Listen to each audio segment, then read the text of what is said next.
Ingin kabur. Jika orang-orang melihat, Marva dan Ray terlihat seperti pasangan bahagia di mana sang pria memanjakan wanitanya dengan berbelanja dan membawakan barang belanjaannya yang begitu banyak. Tidak jauh dari tempat Ray dan Marva, terjadi keributan antara pria dan wanita. Freya, itu Freya, kan? Ray masih meyakinkan dirinya kalau itu Freya. Itu bukannya Arby, Iqmal, Marcel dan Vian. Marva pun ikut melihat arah pandang Ray. Kak, itu sepertinya aku kenal. Aku mau ke sana dulu. Sudah lama aku tidak bertemu dengannya. Jangan, kamu di sini saja. Bisa gawat nanti kalau ada yang melihat kita. Marva berusaha mencari alasan agar Ray tidak mendatangi Arby, padahal tujuan Ray yang sebenarnya adalah Freya, meski dia tidak begitu yakin kalau itu Freya. Dia melihat jika perempuan yang dia pikir Freya itu sedang bertengkar dengan 3 orang perempuan yang dia tidak kenal. Tapi itu bukannya Arby, Iqmal, Marcel dan Vian, ya. Ray merasa gelisah, dirinya sangat ingin bertemu dengan Freya. Ayo. Marva buru-buru mengajak Ray pergi karena mata Ray sejak tadi terus memandang Arby, pikirnya. Tiba-tiba Ray merasa kram di perutnya, namun sebisa mungkin dia tahan. Dia tidak ingin disalahkan karena tidak bisa menjaga pikiran agar tidak stres. Apa dia suka pada Arby? Malam ini kita tidur di hotel saja. Mendengar kata hotel, tubuh Ray menjadi tegang. Bukankah itu artinya mereka hanya berdua saja? Bukannya Ray baper atau berpikiran mesum. Namun sebagai gadis biasa, dia tentu saja tidak terbiasa harus tidur di hotel, apalagi hanya berdua saja dengan seorang pria, meski pria itu suaminya sendiri. Dia merasa aneh. Tapi Kak, nanti jadi masalah lagi seperti dulu. Ray mencoba mencari alasan agar mereka batal tidur di hotel, apalagi harus membayangkan saat mereka pulang nanti, harus disambut oleh tatapan tidak suka dari Viola, membuat Ray hanya bisa bersabar dalam diam. Bukannya Ray tidak bisa membalas dan menjadi perempuan lemah, hanya saja dia menghindari masalah karena cukup sadar diri siapa dirinya di mansion itu. Sudah, tidak ada bantahan. Mau tidak mau, Ray harus menurut. Bukankah dirinya tidak memiliki kesempatan untuk menolak atau memilih? Di dalam mobil, tidak ada pembicaraan. Mereka sibuk dengan pikiran masing-masing, terutama apa yang mereka lihat di mall dalam versi yang berbeda. Sesampainya di hotel, Marva langsung menempelkan B asterisnya di B asteris R Ray, ditekannya tengkuk Ray untuk memperdalam C asteris an itu. Ray yang merasa bingung, tidak bisa berbuat apa-apa. Dia hanya diam tanpa merespon. Sementara itu di mansion, Viola selalu melirik jam di dinding, menunggu kepulangan Marva yang sudah pergi dengan Ray sejak tadi siang. Dia memukul-mukul bantal dengan kepalan tangannya. Kenapa ini harus terjadi padaku? Apa mereka tidak sadar bahwa mereka berdua telah menyakiti diriku? Viola sudah tidak bisa menahannya lagi, air matanya mengalir bebas, mengisyaratkan apa yang dia rasakan saat ini. Kenapa aku harus berbagi suami? Apakah mereka tidak cukup bersabar hingga aku bisa memberikan Marva anak?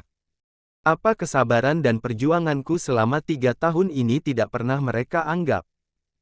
Jauh di lubuk hatinya, dia tidak pernah ikhlas Marva menikah lagi, dengan alasan apapun. Memilih bercerai pun, bukan hal yang dia inginkan.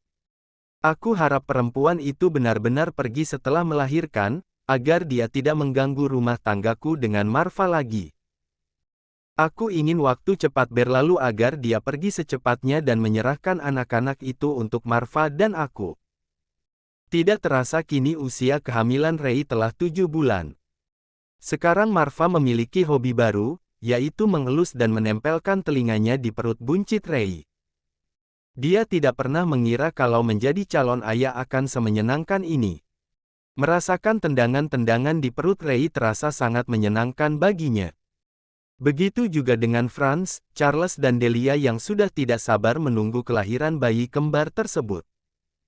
Jika yang lain terlihat antusias, maka tidak untuk Ray dan Viola. Mereka terlihat lesu meski dengan alasan yang berbeda. Coba lihat, ini calon anak kalian. Laki-laki dan perempuan, ya. Keduanya sehat dan berkembang dengan baik. Nah, yang kita dengar itu adalah detak jantungnya. Dokter terus memberikan penjelasan untuk Ray dan Marva yang terlihat sangat antusias menatap monitor di hadapannya. Ray menggigit bibirnya menahan tangis. Dia merasa terharu, gelisah, senang, takut, semua perasaan bercampur menjadi satu. Marva tentu saja merasa sangat bahagia, dipandanginya terus monitor yang menunjukkan anak kembarnya. Aku akan memiliki anak sepasang sekaligus. Bagaimana hasilnya? Tanya Franz dengan perasaan tidak sabar. Kakek akan memiliki sepasang cicit. Itu artinya mereka laki-laki dan perempuan. Benar, Kek. Bagus kalau begitu. Keluarga Arturo akan mendapatkan penerus, anak laki-lakimu akan menjadi pengusaha yang sukses dan meneruskan perusahaan keluarga. Ray hanya diam menyimak, namun perasaannya masih merasa tak nyaman. Di dalam kamar, perasaan gelisah itu semakin menjadi. Dia mengelus perutnya yang sejak tadi bergerak karena tendangan aktif kedua anaknya. Bunda menyayangi kalian, Bunda tidak ingin kalian direbut oleh orang lain. Hanya kalian yang Bunda punya di dunia ini.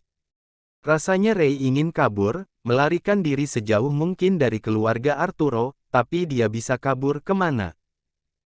Ray tidak punya tempat pelarian, tidak memiliki sanak saudara satupun, tidak punya kekuasaan untuk melawan mereka yang ingin menjauhkan dia dari anak-anaknya.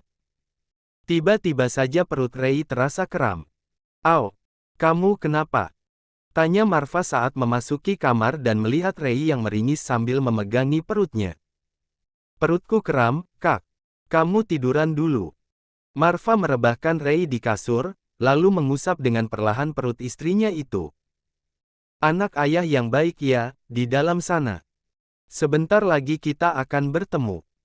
Nanti ayah akan membelikan banyak mainan untuk kalian dan mengajak kalian bermain bersama. Ayah sayang kalian.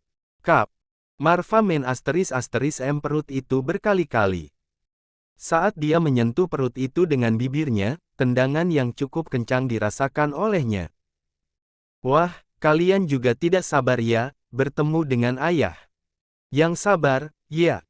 Diam-diam Ray meneteskan air matanya. "Apa aku harus berpisah dengan anak-anakku tanpa diberikan kesempatan untuk merawat mereka?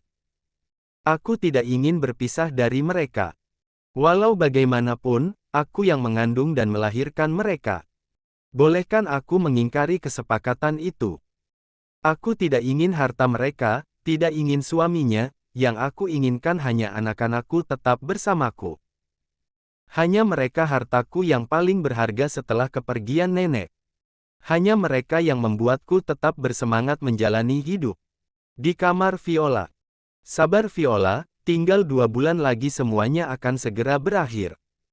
Sebentar lagi kamu dan Marva akan memiliki keluarga yang utuh dengan kehadiran anak-anak itu.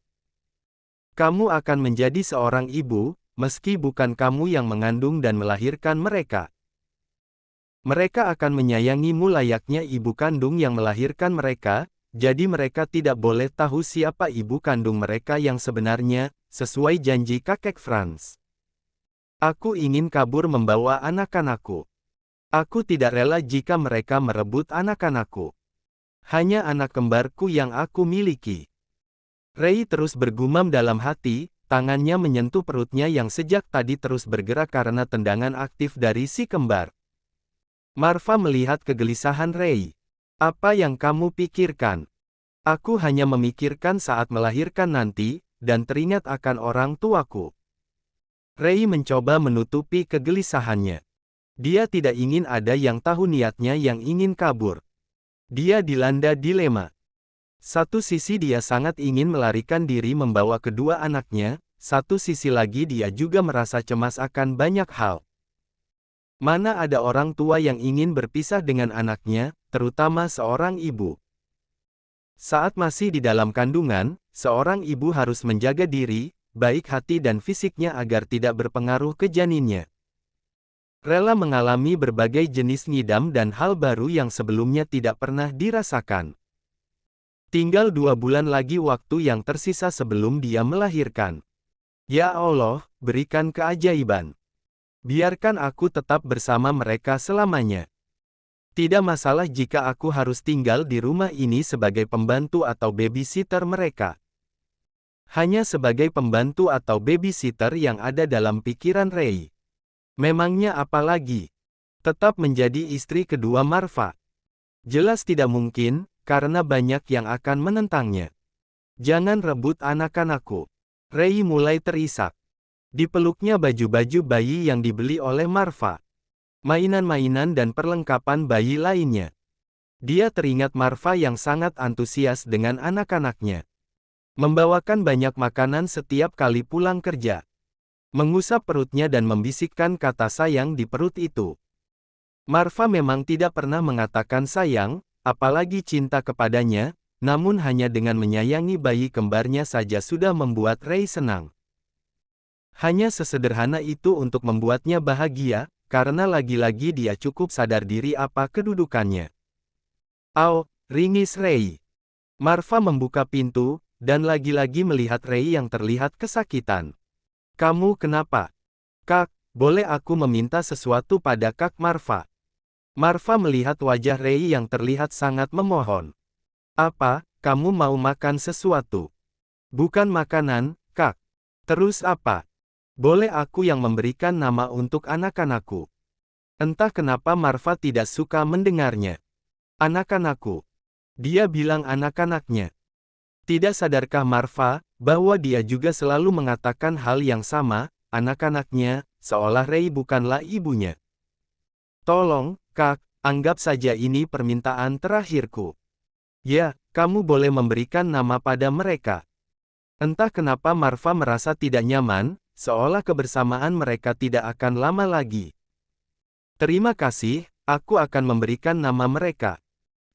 Beberapa hari ini kondisi Ray kembali drop.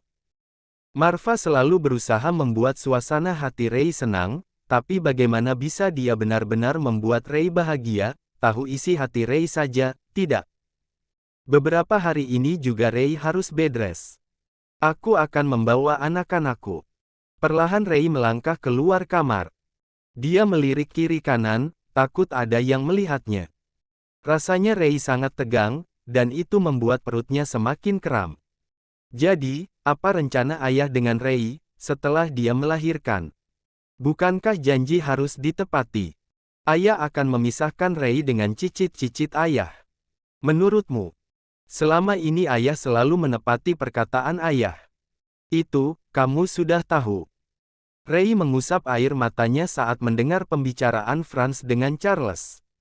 Niatnya untuk kabur dengan anak-anaknya sudah semakin bulat. Dia berjalan pelan-pelan. Dia merasa seperti pencuri yang merampok rumah orang kaya. Dia memang perampok, lebih tepatnya mengambil anak kandungnya sendiri yang masih ada dalam perutnya. Jangan sampai ketahuan, jangan sampai ketahuan. Aku mohon, jangan sampai ketahuan. Sudah tidak bisa digambarkan lagi, bagaimana jantung Ray yang berdetak sangat kencang, seolah dia sedang melakukan kesalahan besar. Seperti seorang tahanan yang ingin melarikan diri dari jeruji besi.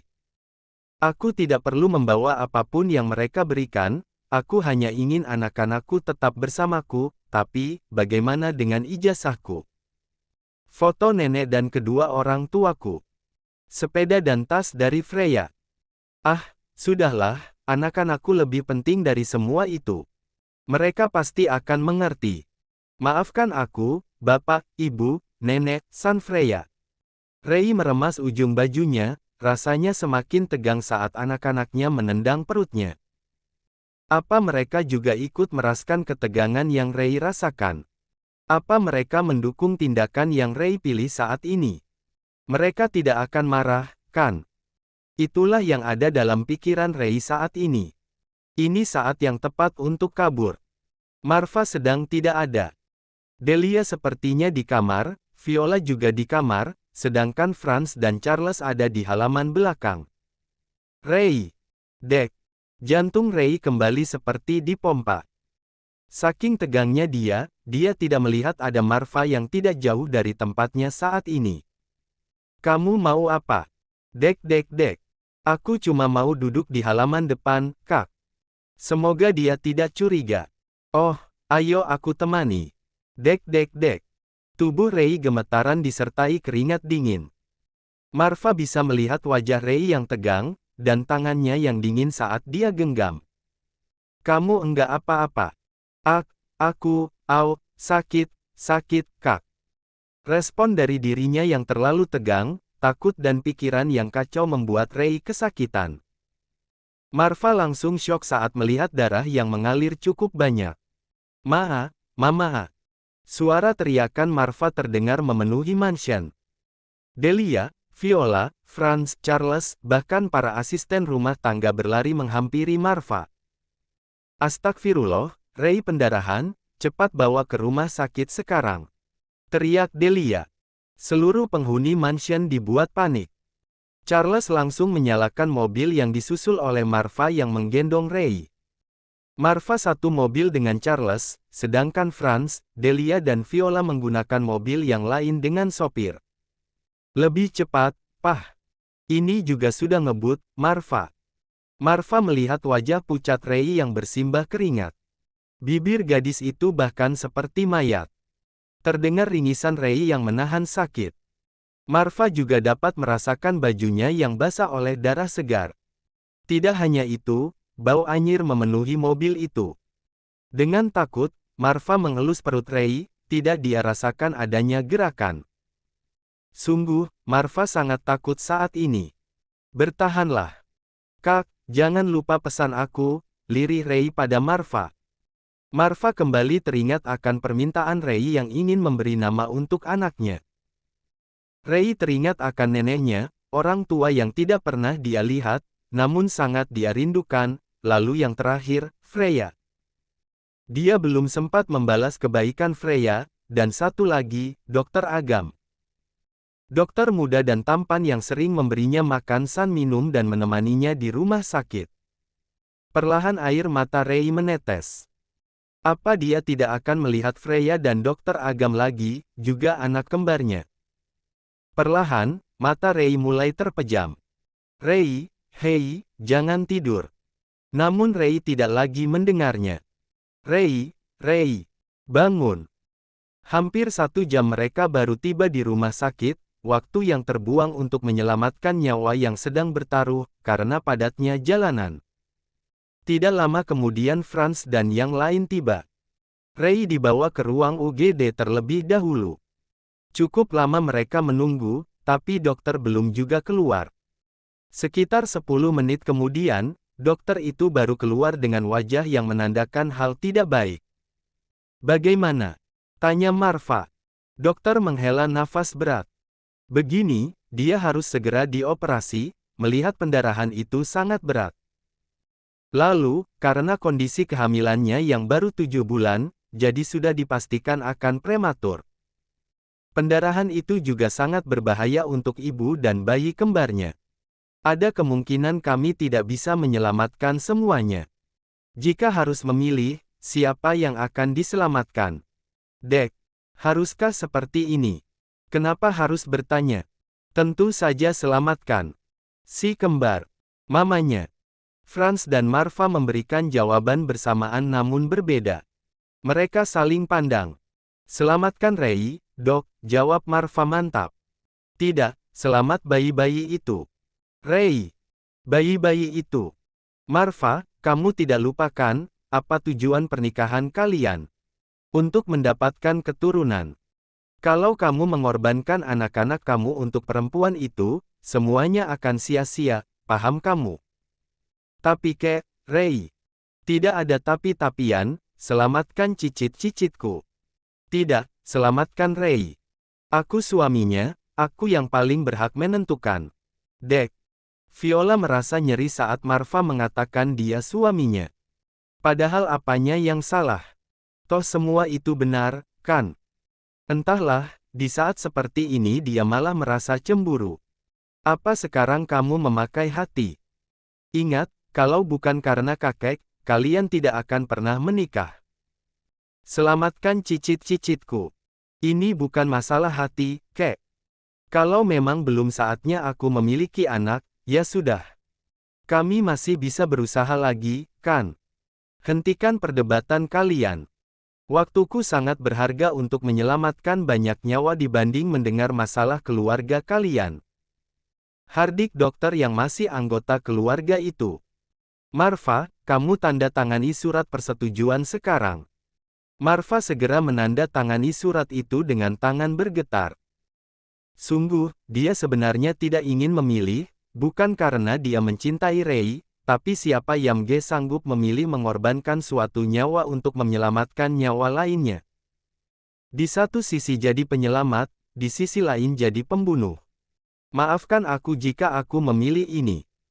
Dengan tangan bergetar dan kaki yang rasanya tidak mampu menopang berat badannya, Marva menandatangani surat itu. Marva duduk di depan ruang operasi. Dia mematung tanpa memandang siapapun. Dia menghela nafas berkali-kali. Dia takut pintu ruang operasi itu terbuka, lalu dokter datang dan mengatakan hal buruk. Viola sama sekali tidak berani berbicara dengan Marva saat ini. Dia tahu suasana hati suaminya itu sangat buruk, bahkan orang tuanya saja diam. Jujur saja, di lubuk hatinya yang terdalam, dia kasihan dengan keadaan Rei.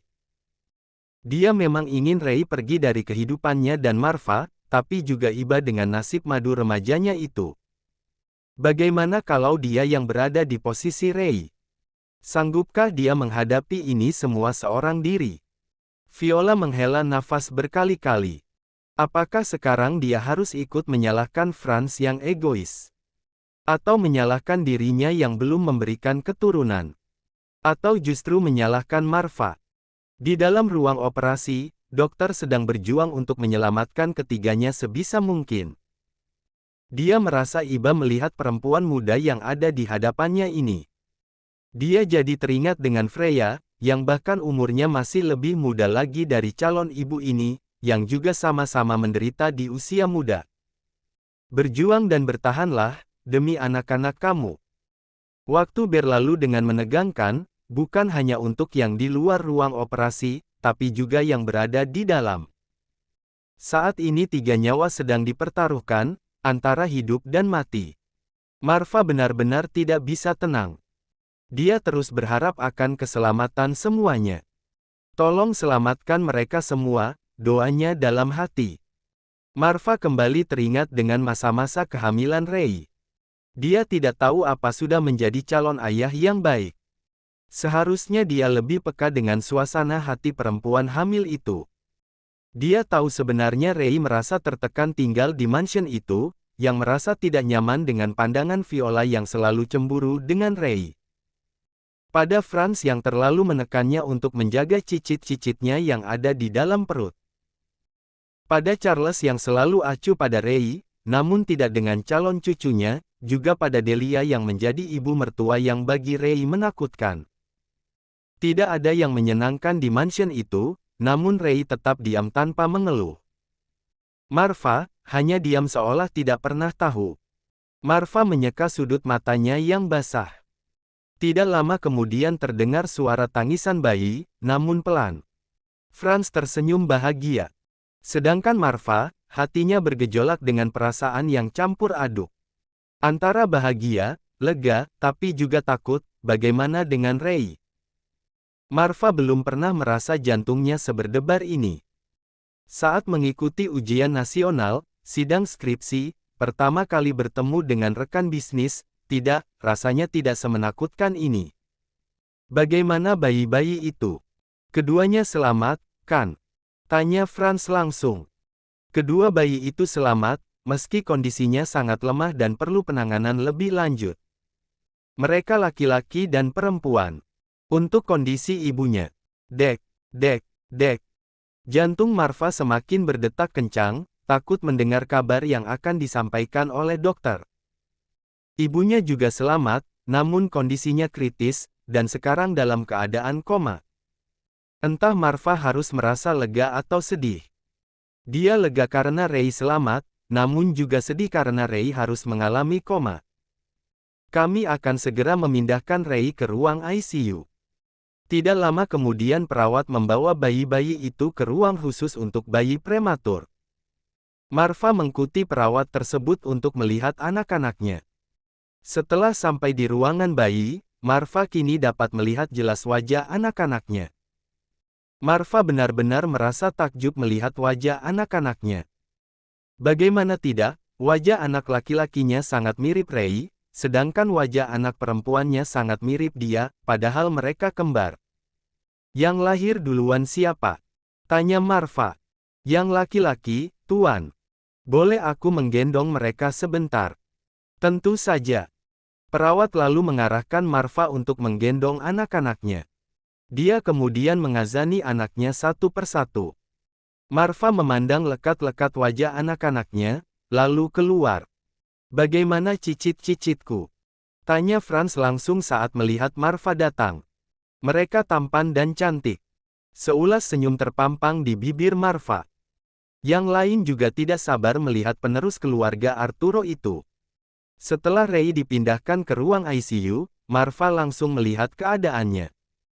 Dia melihat wajah pucat ibu dari anak-anaknya itu, yang sudah memberikan sepasang anak sekaligus, yang membuat hidupnya jadi lebih sempurna terutama sebagai laki-laki dan suami. Karena tidak bisa berlama-lama berada di ruangan ICU itu, Marva lantas keluar. Dilihatnya kini tidak ada siapa-siapa. Mungkin saja yang lain berpikir melihat pewaris Arturo lebih penting dari Rei. Bukankah tadi dia juga seperti itu? Lebih dulu memilih melihat anak-anaknya. Lihat wajah mereka, mereka kembar tapi tidak identik, ya. Benar, yang perempuan sangat mirip dengan Marva, tapi kenapa yang laki-laki sangat mirip dengan perempuan itu? Perempuan itu. Tidak ada yang mengatakan mirip mamanya. Mungkin saja karena mereka tidak ingin mengakui bahwa pewaris keluarga Arturo lahir dari rahim istri kedua yang dikontrak, bukan dari istri pertama yang diakui. Sementara itu, Viola memejamkan matanya sesaat, kemudian kembali melihat bayi-bayi yang akan menjadi anak-anaknya kelak. Kenapa harus ada jejak perempuan itu di wajah anak Marva? Pagi menjelang, keheningan menyelimuti ruang ICU yang memiliki ruang tunggu untuk keluarga itu. Marva melihat keadaan Rei sebentar, lalu melihat bayi kembarnya. Sementara itu, dua anak kecil, laki-laki dan perempuan sedang asik bermain di sebuah taman yang sangat indah. Di dekat mereka, ada perempuan cantik yang sedang mengawasi. Wajah salah satu dari anak itu, sangat mirip dengan perempuan yang menjaga mereka. Senyum bahagia terpancar dari ketiganya. Bunda, ayo kita bermain. Ajak si anak laki-laki. Ya, sayang. Ketiganya asyik bermain, bernyanyi, dan melakukan segala hal yang menyenangkan. Rasanya tidak ada beban apapun saat berada di tempat ini. Tidak ada yang mengganggu, tidak ada perasaan sedih apalagi takut. Dunia seolah milik mereka bertiga. Di sini, tidak ada yang memisahkan mereka, mereka akan selalu bersama. Benar, kan?